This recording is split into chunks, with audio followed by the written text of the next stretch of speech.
Here is the solution to last lesson's puzzle. The Gregg shorthand here says don't erase. Cross out if you must.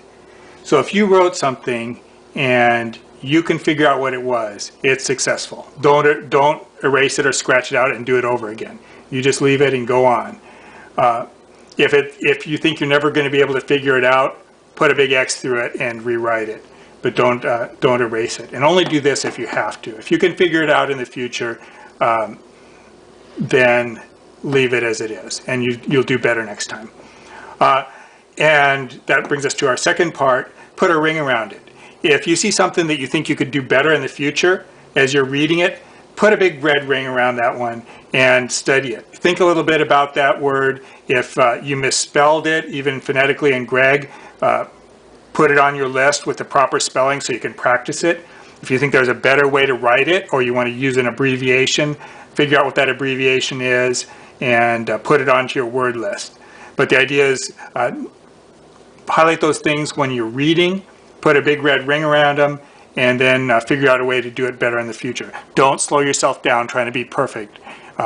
You're just trying to be able to figure out what it is you were writing about. Now we're going to look at a video segment that's going to cover lessons 2, 3, and 4 in the text. We've got two main objectives in this lesson. One is numbers, so we'll figure out how to handle numbers, and the other is letters. So if we want to indicate an individual English or longhand letter in Gregg shorthand, how we do that. So we'll do that, and then I'll also briefly talk about the material in lessons 2, 3, and 4, and then you're off to the races on those lessons. So let's speak about numbers first. Actually, I can speak about that right here, because you can see in my longhand and my Gregg, I used Arabic numbers. Arabic numbers are already very efficient, so generally it's easier if you've got numbers just to write them out in Arabic numbers. You can see I used my punctuation principle for the dashes, and when I did it in Gregg, I just put in 2 little dashes, so I didn't get confused with anything else. So numbers are an easy one, and let's go on to letters. Now we're going to take a look at how to represent the letters of the longhand alphabet. And to do this, I'm keying off of a lesson in a 1916 version of Gregg shorthand. So I will do this. I'm going to make a couple of modifications to it, but here I'll write it on the whiteboard so you can see it in full. So I have written out the 26 letters of the English alphabet here, and we will just think about how we're going to express this in Gregg shorthand. What we'd use this for is, before I'd given an example of writing out the abbreviation EPA, and I'd use the abbreviation for, or the representation of E, which is a little circle, or P, and an A, which is a big circle. And so I could write that, I'll write it up here in the corner as E, P, A, and I put an underline under it just to indicate that those were letters. So let's go through all of our letters and make sure that we can represent each one of them. So we've already done A as the big circle there. B is going to be our letter B. C has no equivalent in the Gregg phonetic alphabet, so I am going to just use a letter S and an E. So I'll spell it out, C, like I would write the word C. D, we have a D, that's a long line. E, I showed you. So F, we have a letter for F and a letter for G. H is just a dot over something, so I'm just going to use the dot and put it up midway, and that will be evident that that's an H. I, we know it's the big circle like an A with a little dash in it. And J, we have a sign for, it's the long line. K is this one. We have a sign for L, so we'll just use that. We have a sign for M. N is just the little stroke. We have an O vowel. We have P. Q, that's going to be a little different. Let me check here to see what they've done back in 1916 on Q. You don't need to video this one. Okay. Yeah, and I'm going to follow theirs. This is one is very rarely used. So we're going to do a K, and then we're going to do the U sound, K-U. So we're just spelling it out basically. So we have an R, we have an S, we have a T, we have a U. Let me see what we've done for U here in 1916. So again, just spell that one out as EU sound. We have a V in the alphabet. W, we're going to use this one for the U for W. X, I'm going to depart, I think, a little from theirs, and I'm just going to use a KS for X. That gives us the KS sound. Y, I'm going to, again, depart from the 1916 version and just give you Y. So we'll use the U and the I sound. And for Z, this is the one time I'm going to go ahead and use some of Gregg's distinguishing marks. And so we're going to use the S mark with a little dash on it like that for to indicate a Z. Z is very rarely used, but in this one instance, I'm going to use one of Dr. Gregg's distinguishing marks.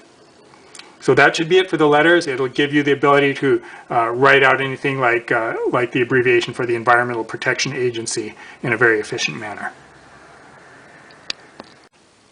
Now it's time to take a look at the textual lessons 2, 3, and 4, and we'll capture these on video also just in case somebody doesn't have access to the PDF for the lesson. I'm going to say a few words about each of these lessons.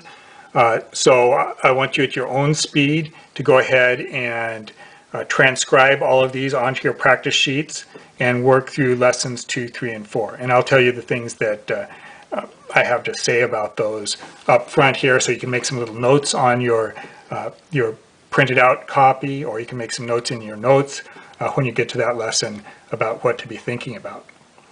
So the second lesson is focusing on P's, B's, F's, and V's, N and M, and S and Z's.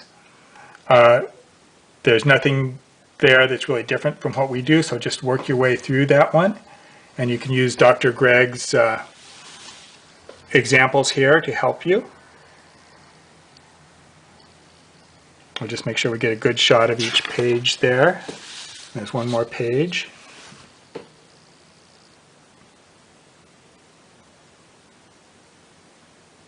Okay, now when you get to the third lesson, it's going to be a little bit more challenging for you because you can't always follow Dr. Gregg's examples. He's got some of the consonants here that we're not going to use. In particular, we're not going to use his H. We're using a little dot over the vowel for the H. The NG line, which he's got is flat, we're going to depress that line. So it's a longer line and we're going to depress it. We'll still use the NK like he uses NK as a short depressed line. The NG is going to be a longer depressed line. So you'll have to be on your toes as you go through these because you'll find some things with an H or an NG on it where you're going to actually write it a little different than Dr. Gregg did. I'm going to let you catch those and write them the way they should be written.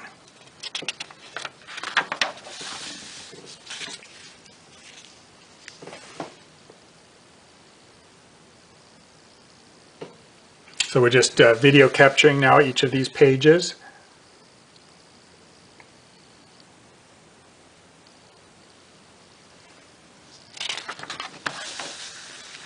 Okay, and that takes us to our fourth lesson. In the fourth lesson, Dr. Gregg is going to concentrate on blending letters together.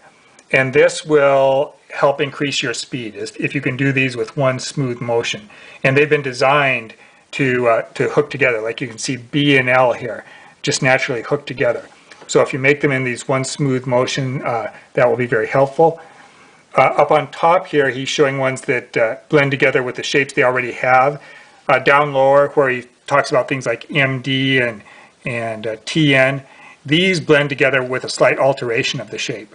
And that's okay. You can see first he shows the example without any alteration, how you do it if you just stuck the letters together, and then he shows what it looks like if you blended that same combination.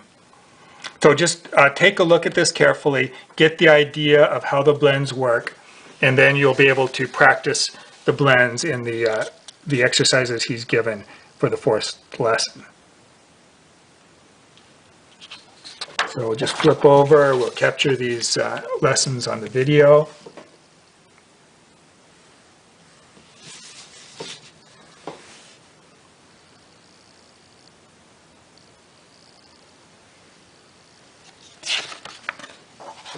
Okay, and that takes us to the end of this lesson. Here is your last puzzle in Gregg writing for this course. The next lesson is going to be the last one, and we will see the solution to this problem, and then you'll be on your own to develop your problems. So here I have 4 hints or pieces of advice in your Gregg writing. See if you can decipher what it says, and then we will look at them at the beginning of our next lesson.